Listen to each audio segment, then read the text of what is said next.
कैसे कल हमारी आंखों में धूल झोंकने के लिए तूने और पार्थ ने झगड़े का नाटक किया था।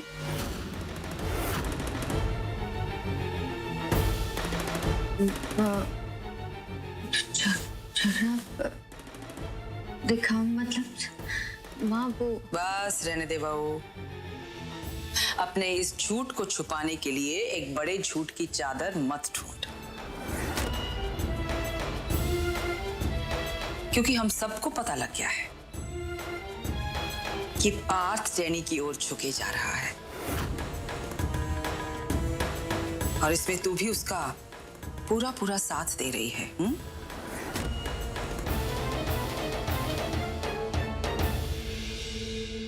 हम ये नहीं जानते कि तुम दोनों ऐसा क्यों कर रहे हो, लेकिन हाँ, इतना हमें जरूर पता है कि कुछ तो गलत हो रहा है इस घर में।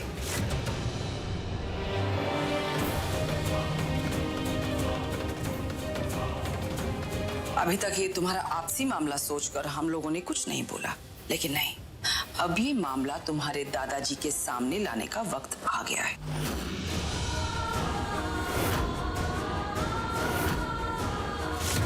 दीदी प्लीज नहीं। नहीं बहू, मैंने अभी क्या बोला? कभी कभी किसी मामले में एक लकीर खींचना जरूरी होता है ना, तो अब उसका वक्त आ गया है।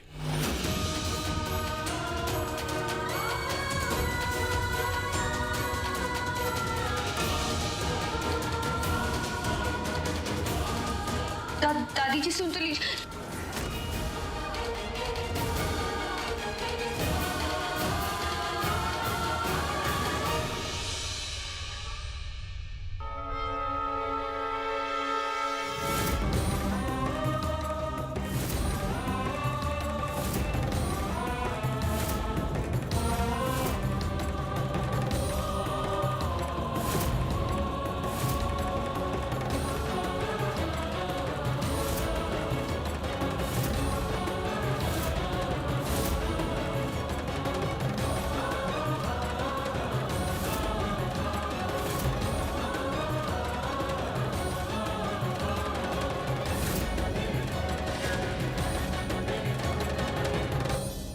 मोहनलाल जी, दादाजी बुलाओ उनको। पार्थ, माँ और दादी जी को हमारी ये सब झगड़े, ड्रामे और ये सब झूठ, हमारा टेनी पर झुकाव, ये सब कुछ पता चल गया है। और वो स्ट्रिक्टली मुझे कहकर गई है वो दादाजी को अब सब कुछ बता दे कि क्या करेंगे अब पार्थ। क्या होगा? कुछ भी नहीं होगा। तू मेरे को एक बात बता, तेरी बॉडी में ये चूहिया का दिल बचपन से या बाद में ऑपरेशन करके डलवाया है तूने? हर बात पे घबराती रहती है। अरे क्या होगा, दादाजी थोड़ा सा चिल्लाएंगे, भन्नाएंगे, उसके बाद शांत हो जाएंगे। अगर नहीं हुए तो उनसे निपटने का कोई ना कोई जुगाड़ में निकाल लूंगी। तू टेंशन मत ले, समझी? तुम ये सब इतनी आसानी से इसलिए कह सकती हो क्योंकि तुमने दादाजी का वो रूप नहीं देखा जो हमने देखा है। अगर दादाजी को कोई बात चुप जाए तो वो सख्त से सख्त कदम लेने से नहीं चूकते। तुम जानती नहीं हो, दादाजी सबसे ज्यादा प्यार अगर किसी को करते हैं तो वो सिर्फ और सिर्फ पार्थ को करते हैं। उन्होंने पार्थ को भी अलग करने का फैसला ले लिया था। अगर गुस्से में अगर दादाजी ने ये फैसला ले लिया कि टेनी अब इस घर में नहीं रहेगी तो क्या करेंगे पार्थ?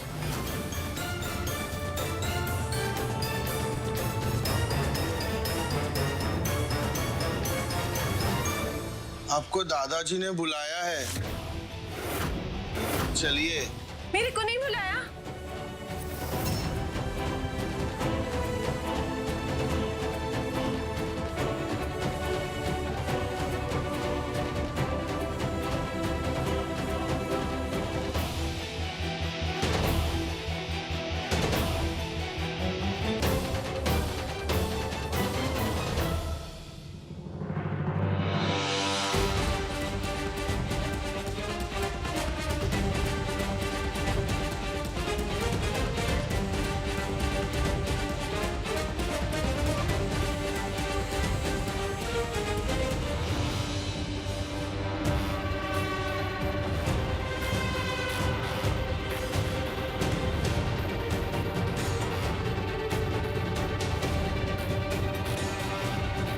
सिर्फ शोरवरी बहू से बात करनी है मुझे।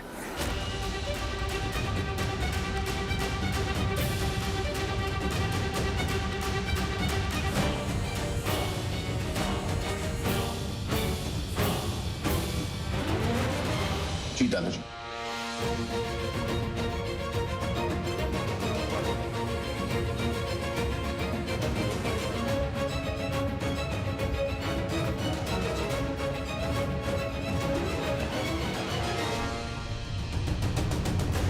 भानुशाली सुनना, तेरे दादाजी ऐसे कैसे मेरे को घर छोड़ के जाने के लिए बोल सकते? पर अगर बोला तो तू मेरे को निकाल देगा घर से, बोल देगा जाने के लिए।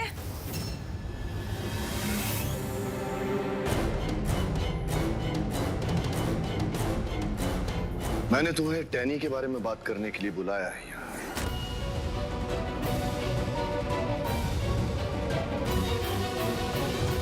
देख, मेरे को नहीं पता दादाजी अंदर क्या बोलेंगे। जब तक ये बच्चे इस दुनिया में नहीं आ जाता ना, मैं इसी घर में रहूंगी, तुम लोगों के आसपास। मैं नहीं जाऊंगी ये घर से, समझा? मेहमान जब मेजबान से दुश्मन सा बर्ताव करने लगे तो उसे नाता तोड़ देना ही बेहतर होता है।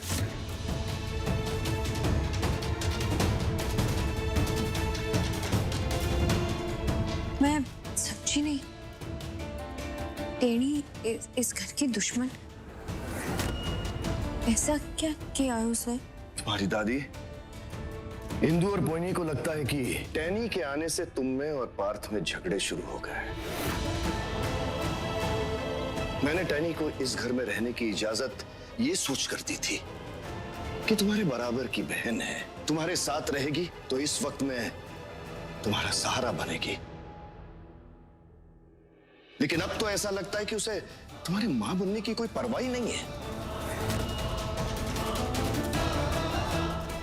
तुम्हारे हिस्से की चीजें खा जाना, तुम्हारी सेवा करने के बजाय तुमसे अपनी सेवा कराना, तुम्हारा अपमान करना, और सबसे बड़ी बात तो यह है कि पार्थ का तुमसे ज्यादा टैनी का ख्याल रखना। ये सब क्या हो रहा है बेटा? ये क्या हो रहा है सब?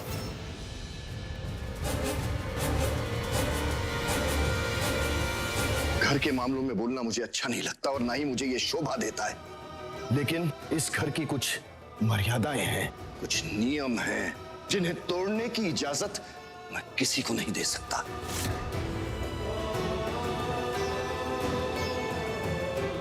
इसीलिए मैंने फैसला किया है कि तुम्हारी बहन इस घर में नहीं रहेगी, उसे इस घर से जाना ही होगा।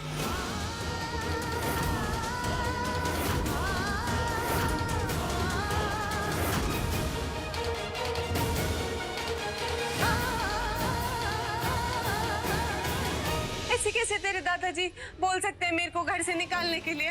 देख, पर अगर उन्होंने कुछ बोल दिया ना तो मेरे को तो बोलेंगे नहीं तो मैं जवाब दे देती, क्योंकि मेरे पास तो हमेशा जवाब रेडी रहते हैं ना। पर तेरे से पूछेंगे तो तू जवाब सोच ले। हाँ भानुशाली, क्योंकि तेरे को जवाब देना पड़ेगा, तू कुछ ना कुछ सोच ले, तेरे को बोलना पड़ेगा। लेकिन मैं दादाजी को क्या कह सकता हूँ? तेरा कहने का क्या मतलब है? अगर दादाजी ने बोल दिया टेनी को भेज दे तो तू बोलेगा जा टेनी, तू टेनी बैग तो चो लिया। भानुशाली तू सोच, वहां मैं चोली में कैसे रहूंगी अकेली? और मेरे को कोई पानी का गिलास पूछने वाला नहीं है, और मेरे पेट में तेरा बच्चा है, और मेरे को कुछ हो गया, मैं गिर विर गई, चोट वोट लग गई, या कभी तबीयत खराब हो गई तो कोई नहीं है। और सौरवरी भी बोलती है ना कि होने वाले बच्चे की माँ को हमेशा खुश रहना चाहिए, है ना? बोलती है ना, क्योंकि उसका असर सीधा बच्चे पे पड़ता है, बोलती है ना? हाँ, बात तो सही है। हाँ, और तू देख मैं इधर कितनी खुश हूँ, है ना?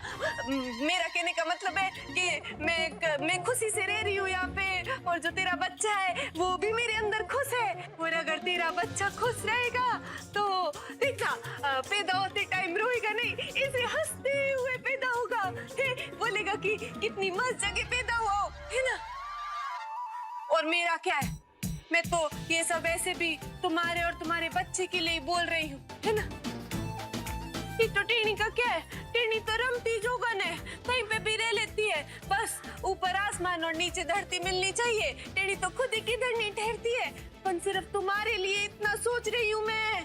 खुद सोच भानुशाली, हाँ? और वैसे भी जितना मेरा यहाँ रहना जरूरी है उससे ज्यादा तुम लोग अपने बच्चे के आसपास रहो, है ना? बोल, अपने बच्चे के लिए तू इतना भी नहीं करेगा? हाँ?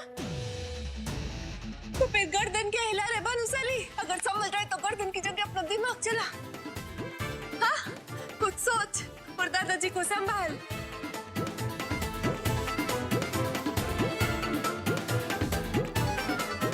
ठीक है। मेरे को पता था कि तेरे बच्चे की तिल्ली लगानी पड़ेगी। अभी क्या रॉकेट की तरह अंदर गया। भानुशाली संभाल लेगा, टीनी संभाल लेगा। दादाजी,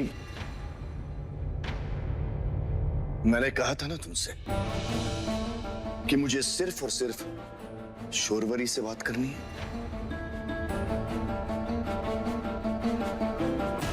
मैं जानता हूं कि तुम उस लड़की को बचाने के लिए यहां आए हो, लेकिन हमने फैसला कर लिया है कि अब वो लड़की इस घर में नहीं रहेगी।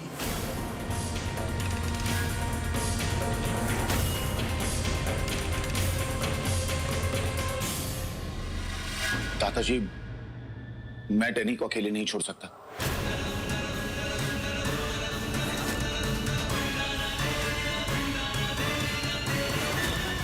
आप प्लीज अपना फैसला बदल दीजिए।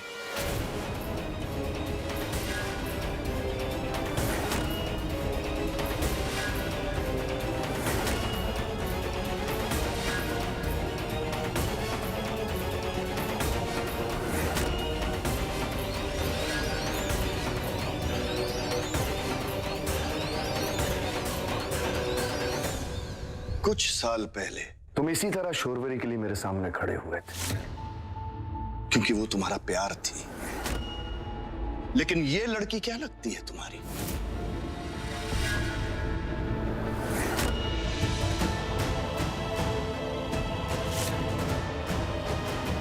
तुम्हारा उसके साथ ऐसा कौन सा रिश्ता है कि तुम दोबारा अपने दादा के फैसले के खिलाफ खड़े होने की हिम्मत कर रहे हो? तुम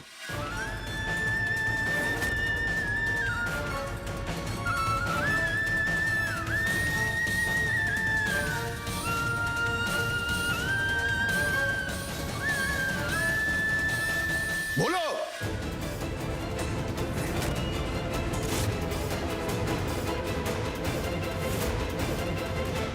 विश्वास नहीं हो रहा है पार्थ। तू उस टेनी के लिए बापूजी के सामने खड़ा हो रहा है? तेरी वो साली बापूजी से बढ़कर हो गई तेरे लिए?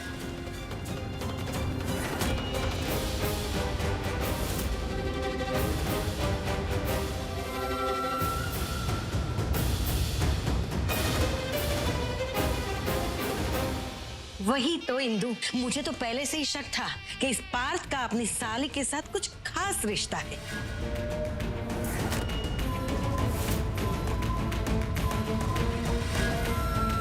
और देखो, आज बापूजी के सामने खड़े होकर पार्थ ने ये साबित भी कर दिया। देख लिया ना? हाँ पार्थ, क्या लगती है ये टेनी तुम्हारी? और क्या रिश्ता है तेरा और शौरवरी बहू का ये टेनी से?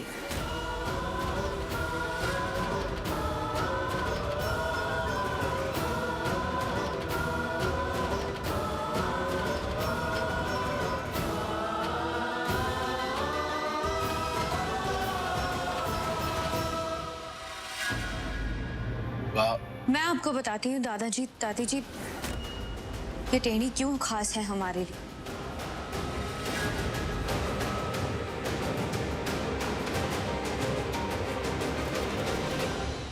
इनफैक्ट वो पूरे भानुशाली परिवार के लिए बहुत खास है।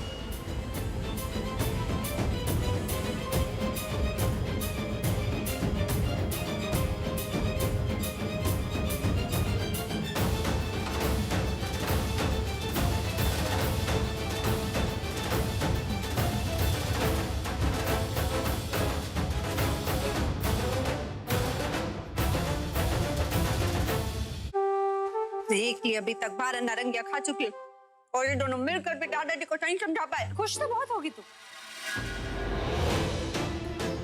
तुम्हारी वजह से घर में इतना बड़ा तमाशा हो गया।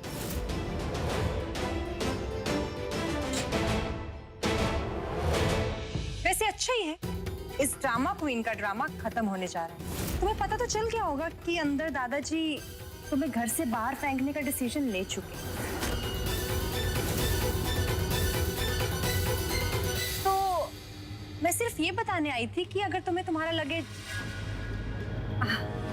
कैसा लगेज, तुम तो एक चीप से बैग और 3-4 पोटलियों के साथ आई थी ना। तो मैं सिर्फ ये कहने आई थी, अगर तुम्हें उन पोटलियों को बांधने में मेरी हेल्प चाहिए हो तो यू कैन आस्क मी, मैं मना नहीं करूंगी।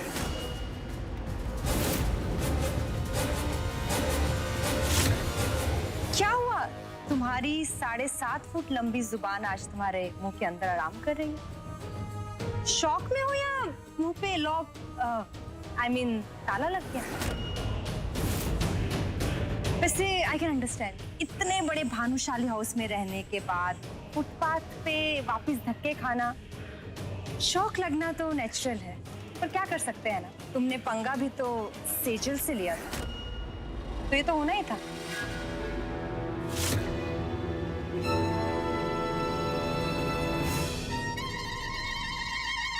वैसे तुम तो जानती हो ना कि मैं तुमसे कितनी नफरत करती हूँ, बट यू नो, आज जब तुम्हें धक्के मार के घर से बाहर निकाला जाएगा ना, तो मैं देख नहीं पाऊंगी। नहीं देख पाएगी तो आंखें बंद कर ले अपनी। आंखें नहीं बंद होंगी तो मैं कर देती हूँ ना। कमाल लड़की।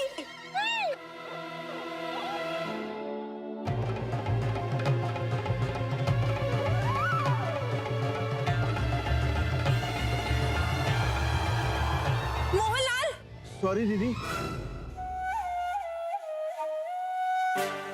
अभी नसें चलती रही, ऐसी हालत मैं नहीं देख पाऊंगी।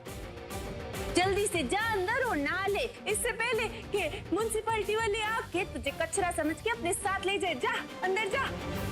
तू पाठ भाई और शौर्य भाभी के दम पे इतना इतरा रही है ना, लेकिन आज वो भी तुझे बचा नहीं पाएंगे। तू शायद जानती नहीं कि दादाजी ने उन्हें भी घर से निकाल दिया और कोई कुछ नहीं कर पाया। तो टैनी, आज भी तुझे इस घर से जाना ही होगा और तुझे कोई नहीं बचाएगा।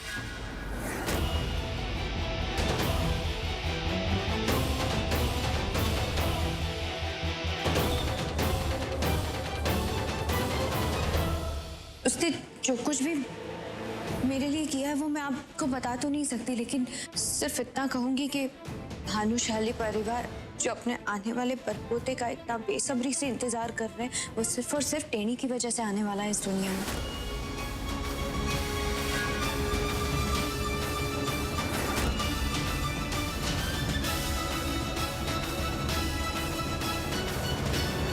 इसलिए मैं टेनी से इतना प्यार करती हूँ।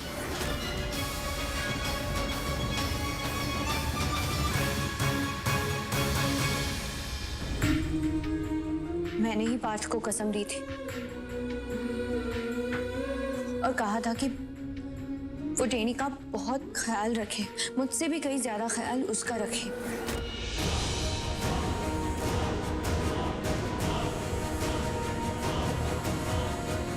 और उसी कसम का मान रखते हुए पार्थ आज दादाजी के सामने खड़े हुए टेनी के लिए।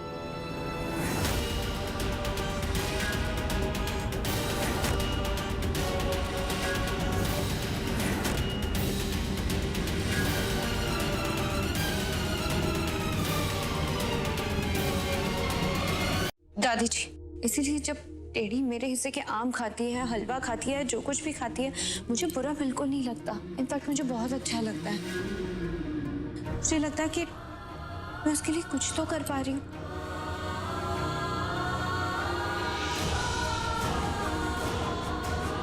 रही बात टेढ़ी की, तो वो बिना सोचे समझे कुछ भी करती है, खा लेती है, किसी से कुछ भी कह देती है कि उसने ऐसा कभी कुछ देखा नहीं है जिंदगी में। शौर्य, वो ये तो तेरा बड़प्पन है, लेकिन उसे तू देख तो सही। उसका रहन सहन, उसकी चाल ढाल, उसके तौर तरीके बहुत अजीब हैं। मानती हूँ दादी जी, लेकिन उसे कभी परिवार ही नहीं मिला जो उसे ये सारी सीख दे सके, संस्कार दे सके। उसे तो फैमिली वैल्यूज भी नहीं पता है। कोई ऐसा बड़ा भी नहीं था जो उसे ये कहे कि कौन सा रास्ता सही है, कौन सा रास्ता गलत। फिर भी वो बिना डरे हिम्मत के साथ सर उठाकर जी रही है। दादाजी, मैं उसे ये सब प्यार, अपनापन, ये सब कुछ देना चाहती हूँ जो उसे आज तक नहीं मिला। प्लीज दादाजी, रहने दीजिए उसे इस घर में मेरे साथ, कुछ महीनों के लिए ही सही, प्लीज रहने दीजिए।